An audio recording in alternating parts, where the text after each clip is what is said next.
इंसान की सोच ही जीवन का सफ़र है। एक समय 3 राहगीर रास्ते में एक पेड़ के नीचे मिलते हैं। तीनों लंबी यात्रा पर निकले थे। कुछ देर सुताने के लिए पेड़ की घनी छाया में बैठ गए। तीनों के पास 2-2 झोले थे।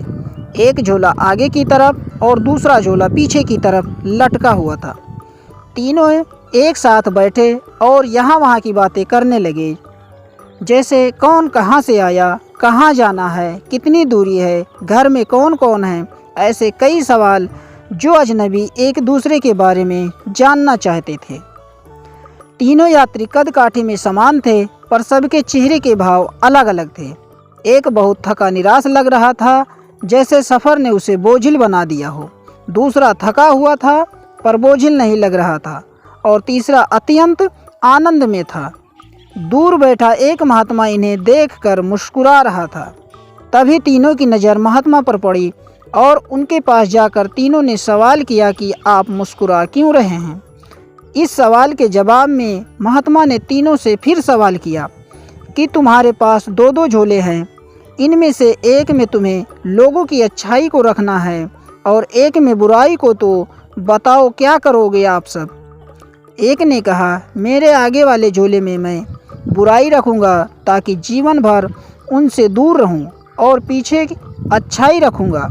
दूसरे ने कहा, मैं आगे अच्छाई रखूँगा ताकि उन जैसा बनूँ, और पीछे बुराई ताकि उनसे अच्छा बनूँ।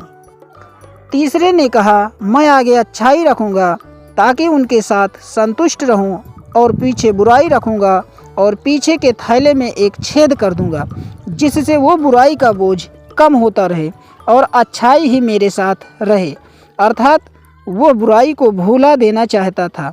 यह सुनकर तब महात्मा ने कहा, पहला जो सफ़र से थक कर निराश दिख रहा है, जिसने कहा कि वो बुराई सामने रखेगा, वो इस यात्रा के भांति जीवन से भी थक गया है, क्योंकि उसकी सोच नकारात्मक है। उसके लिए जीवन कठिन है। दूसरा जो थका है पर निराश नहीं, जिसने कहा अच्छाई सामने रखूँगा। इंसान की सोच ही जीवन का सफ़र है, पर बुराई से बेहतर बनने की कोशिश में वो थक जाता है, क्योंकि बेवजह की होड़ में है। तीसरा जिसने कहा वो अच्छाई आगे रखता है और बुराई को पीछे रख उसे भुला देना चाहता है, वो संतुष्ट है और जीवन का आनंद ले रहा है। इसी तरह वो जीवन की यात्रा में खुश है। दोस्तों, इस कहानी से क्या सीख मिलती है, कमेंट बॉक्स में हमें ज़रूर बताएं, और वीडियो अच्छी लगे तो लाइक करें, नए हैं तो चैनल को सब्सक्राइब कर लें। मिलते हैं अगले वीडियो में, तब तक के लिए धन्यवाद मित्रों।